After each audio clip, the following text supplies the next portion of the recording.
hippismo, todavía en Claro, el claro, nacimiento claro, del hippismo. claro. Eso del... ¿Fue de alguna manera un fenómeno de la cultura hippie? No, de ninguna manera. El hippismo en realidad nunca participó de nuestras cosas, no lo entendió al fenómeno. No es que nosotros nos tiráramos en contra de ese fenómeno, pero el hippismo no simpatizó. Bueno, en realidad no hemos visto que haya simpatizado mucha gente nunca. Bueno, O sea que debemos estar totalmente equivocados. bueno, pero consiguieron muchos adeptos en el mundo. Bueno, eso sí. Pero claro, también los países del mundo son como 164, según Naciones Unidas. Entonces, si ponemos unos pocos miles en cada país, el bulto es grande. Pero en cada lugar son grupos reducidos en realidad. Son grupos reducidos. Veremos qué dice el proceso. ¿Cuáles eran los conceptos fundamentales de aquel mensaje del 69? Bueno, eran la no violencia. Era que el tema de la violencia no podía solucionarse simplemente ni por declaraciones ni por acciones políticas, porque el tema de la violencia era algo más hondo, más profundo, más de adentro de cada ser humano. Recordemos que en aquel momento, en el contexto político, había dictadura de un lado y del otro lado una naciente guerrilla que se Claro que sí, ¿no? claro que sí, y todos eran violentos. Entonces, claro, no nos querían de ningún lado. Por ejemplo, la guerrilla o los que eran partidarios de esas cosas, veían en nosotros gente que trataban de desviar la revolución, de ablandar los ánimos combativos, de decepcionar a la gente joven en su lucha por la libertad y todo aquello. Así nos veían. Estoy hablando de la gente bien intencionada, no de los que tiran a matar porque sí. No, ellos nos veían como un fenómeno desviatorio. Y las dictaduras ni hablarlas. Las dictaduras nos veían como... ¿Las religiones? Las La religiones, iglesia bueno, no lo veo. la religión oficial de acá en ese momento, Que era mucho más fuerte que ahora, digamos. era más Algunas fuerte, cosas se han el relajado. catolicismo era muy contra y muy enemigo. ¿Qué decían de ustedes? Y nosotros seríamos una secta para ellos, una secta satánica o cosa por el estilo. Satánica, está jodido. Claro, satánica. Y los protestantes en Inglaterra y en otros lugares nos veían también como gente de lo último. Así que en estas áreas... Ahora, ¿cómo? Volvamos un poquito atrás. ¿Cómo algo que nace en el 69 de Mendoza de pronto aparece con seguidores en otros países del mundo? Así es. ¿Por qué? Yo creo que la dictadura nuevamente nos ayudó mucho, en el sentido de que mucha gente tuvo que irse. A mucha gente la metieron presa, a mucha gente la persiguieron y la gente voló. Y al irse de acá, se fueron precisamente a esos lugares que están conectados con Argentina, es decir, a España y a Italia. Entonces se puede ver esa línea como los primeros grupos aparecen en España y en Italia. También algunos se van, es cierto, a Venezuela, a Estados Unidos y demás, pero los grupos más fuertes se van a esos dos puntos. Y se explica por qué. Por similitud de idioma, por rasgos culturales comunes, se van a esos dos lados. ¿Cómo se hace usted conocido como para llegar a tener tanta gente que va a la montaña a escucharlo? En ese año 69, entre una cosa y otra, entre el joven que vuelve de viaje y el momento del mensaje, ¿cómo se va haciendo conocido? O sea, ¿cómo va logrando seguidores? Con pequeños grupos, con pequeños grupos con los que contábamos. ¿Grupos de qué? Grupos de estudio personal. Eran grupos que estudiaban qué pasaba con uno, qué pasaba con el medio inmediato, qué pasaba con la situación mundial.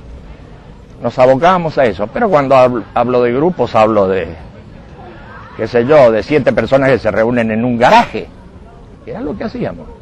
Bueno, en aquel momento había una costumbre de juntarse a leer y a debatir. Claro, no era nada Lamentablemente perdida esa costumbre. Sí, no era nada normal.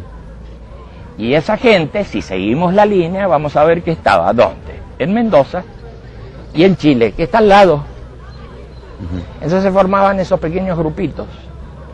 Algo ya se empezaba a ver en Buenos Aires. Pero cuando producimos esa arenga en la montaña, ¿quiénes llegan ahí? ¿Quiénes son esos 200 que llegan ahí? Son gente de Mendoza y gente de Santiago de Chile y unos pocos amigos que vienen de Buenos Aires. Pero, o sea, quiero decir que no hay nada misterioso en este desarrollo que se ve cómo se produce por las contiguidades geográficas o culturales como en los otros casos. En aquellos momentos donde todo era política, ya fuera que urgencia de revolución o guerra fría, usted proponía un énfasis en lo personal. Sí, así es. Y es lo mismo que propongo ahora. Un énfasis fuerte en lo personal. Porque para hablar de las situaciones sociales y económicas, nosotros hablamos en los términos del humanismo, adherimos en lo que el humanismo plantea como cosa importante. Pero para nosotros el centro de gravedad está en lo que sucede en uno. Pero si usted me dice, ¿qué hacemos con los gobiernos? ¿Qué hacemos con...? Bueno, mire, acá existe el humanismo en distintas partes del mundo, existe como partido político, existe como organizaciones culturales, sociales, así que nosotros adherimos en materia social y cultural a lo que propone el humanismo. Pero... No es el micrófono. Pero en lo que hace a lo que ocurre con uno mismo, eso lo hacemos a través de lo que llamamos el mensaje. Un mensaje muy breve, muy pequeñito, con un librito muy chiquito también, que habla del camino, que habla de, qué sé yo, la vida cotidiana, y no mucho más. No es para nada complicado lo que sucede con el mensaje. Es algo muy al alcance de la gente. Es muy distinta a las formulaciones teóricas que a veces uno encuentra en el humanismo. Ahí hay formulaciones teóricas. ¿Usted no se presenta en sociedad como un filósofo? No, absolutamente. ¿Como un predicador? Tampoco porque es poca la prédica que hago en los lugares públicos. Ahora, cuando nos reunimos entre amigos... No es un predicador de masa, que tampoco lo fue con el tiempo. No. Nunca ocurrió nada parecido a lo de los predicadores. ¿Y por qué lo sigue la gente? Yo creo que encontrará algo en común con su situación.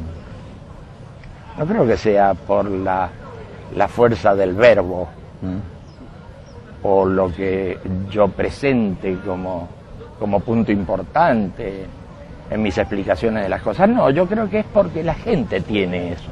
En el mensaje había una interpelación fuerte al sufrimiento, a la gente que sufre. Sí, sin duda, a la gente que sufre y al fracaso, sobre todo al fracaso. A nosotros nos parece un punto capital. Quien crea que no ha fracasado va a tener problemas para entender lo que decimos. En realidad no va a tener problemas porque es alguien de éxito. Y eso que era otro tiempo, donde había otras ilusiones, ¿no? Sí, pero por supuesto. Esto después con los años, cuando se empezó a hablar del no future y Sí. Es con el tema del fracaso, donde nosotros ahí hemos puesto especial énfasis. ¿Por qué la cuestión del fracaso y del sufrimiento es un punto de tal atracción para la gente, o para la gente que escucha? Y porque la gente lo reconoce como real, como verdadero, como experimentable. No es algo que esté publicitado en el sistema. Usar la palabra fracaso es lo menos convocante y lo menos publicitario que uno puede imaginar. ¿Cómo decir? Lo menos seductor. Nosotros somos fracasados. ¡Ah, muy bien! Eso no lo vamos a escuchar. Es todo lo contrario. Entonces hay Pero habla del sufrimiento íntimo de la gente. Claro. Entonces hay tal verdad en lo que decimos que mucha gente lo registra. Y dice, bueno, esto debe ser así, posiblemente. Por ahí va. Por el lado del reconocimiento de una verdad interna y no por el lado de un armado ideológico. No, es por el lado del reconocimiento de una verdad interna. Cambiar desde uno, entonces. ¿Cómo se cambia una persona desde sí misma? Es como levantarse de los propios pelos. Difícil, difícil. Pero justamente el reconocimiento del sufrimiento es el que impulsa fuera del sufrimiento. Cuando uno reconoce que la cosa está mal y que la cosa no tiene salida, uno busca aire fresco, busca abrir las ventanas para que entre el sol, para que entre el viento, y entonces uno cambia, o puede cambiar por lo menos. ¿Cuántos Eso creo. seguidores